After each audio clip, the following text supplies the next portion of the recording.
नमस्कार दोस्तों, स्वागत है आपका मेरे इस यूट्यूब चैनल AKJD में।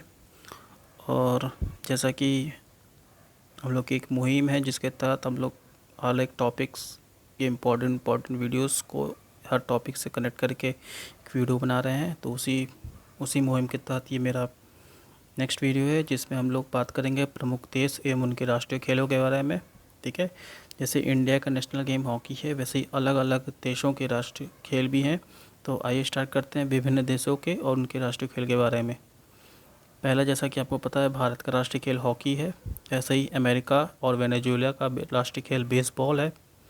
जापान का राष्ट्रीय खेल जूडो है। ठीक है, इंग्लैंड का राष्ट्रीय खेल क्रिकेट है। ब्राज़ील का फुटबॉल है। ठीक है, ऐसे ही फ्रांस, इटली और इसराइल का भी राष्ट्रीय खेल फुटबॉल है। इंडोनेशिया का राष्ट्रीय खेल बैडमिंटन है। ऑस्ट्रेलिया का भी राष्ट्रीय खेल क्रिकेट है। ठीक है, न्यूजीलैंड का राष्ट्रीय खेल रग्बी है। स्पेन का बुल फाइटिंग है। ठीक है, बुल फाइटिंग, ठीक है, सबको पता है बुल फाइटिंग स्पेन में होता है। नेक्स्ट, चीन का राष्ट्रीय खेल टेबल टेनिस है।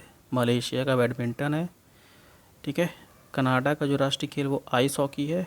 ये हॉकी से अलग होता है। ये हॉकी जो होता है वो ग्रास लैंड में खेला जाता है। ठीक है, ग्रास के मैदान में खेला जाता है। कनाडा, ये जो आइस हॉकी है, ये इसका जो मैदान होता है वो आइसी स्लोप्स के होते हैं। ठीक है, चिकने एकदम बर्फ़ के होते हैं। आइस हॉकी उस पर खेला जाता है। ठीक है, और अगर बात करें तो इस हॉकी में जो बॉल होती है वो बॉल नहीं होती है।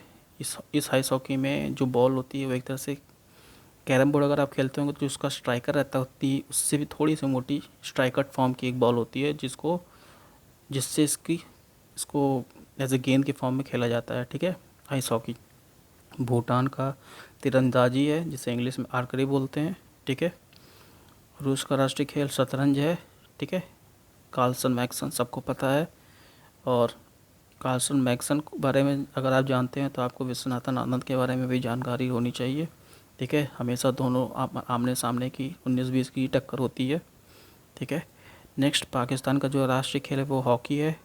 नेपाल का राष्ट्रीय खेल डंडी भी हो जिसे गिल्ली डंडा कहा जाता है। ठीक है, अब ये विकिपीडिया से ही निकाला गया है तो मेरे ख्याल से गिल्ली डंडा होगा उनका राष्ट्रीय खेल। ठीक है, श्रीलंका का राष्ट्रीय खेल वॉलीबॉल है। अफ़गानिस्तान का राष्ट्रीय खेल बुजकाशी है।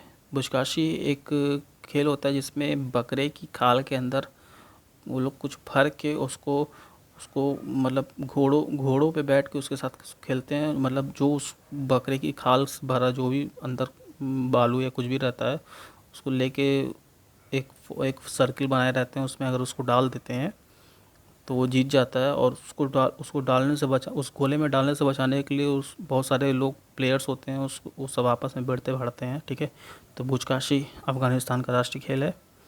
बांग्लादेश का राष्ट्रीय खेल कबड्डी है। बुल्गारिया का राष्ट्रीय खेल भारोत्तोलन जिसे इंग्लिश में वेट लिफ्टिंग बोलते हैं। हंगरी का राष्ट्रीय खेल वाटर पोलो है।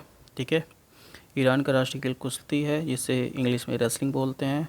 ठीक है, जापान का राष्ट्रीय खेल सूमो कुश्ती है। सूमो पहलवान द्वारा लड़ी जाने वाली कुश्ती, सबने देखा होगा।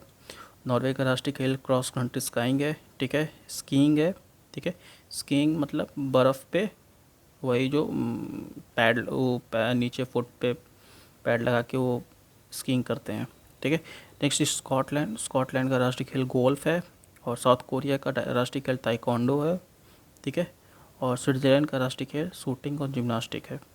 तो अभी तक ये इतने ही राष्ट्रीय देश थे जिनके राष्ट्रीय खेल मतलब ज़्यादातर देश कवर हो चुके हैं। ठीक है, तो आज के इस वीडियो में हम लोग ने बातें की विभिन्न देशों के विभिन्न राष्ट्रीय खेल के बारे में।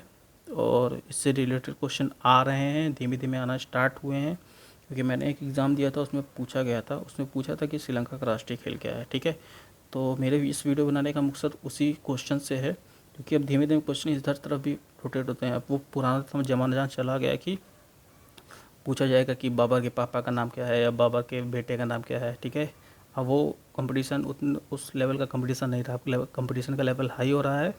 तो कंपटीशन का जब लेवल हाई होता है तो हम लोग ऐसे ऐसे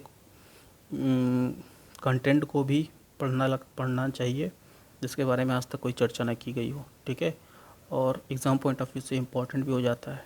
ठीक है, तो कंपटीशन का लेवल अब वो नहीं रहा जो कि पुराना था। अब कंपटीशन का लेवल बढ़ रहा है तो उसके साथ साथ अपनी तैयारी को भी अलग लेवल पे ले जाना पड़ेगा। ठीक है, तो अभी के इस वीडियो में इतना ही रखते हैं।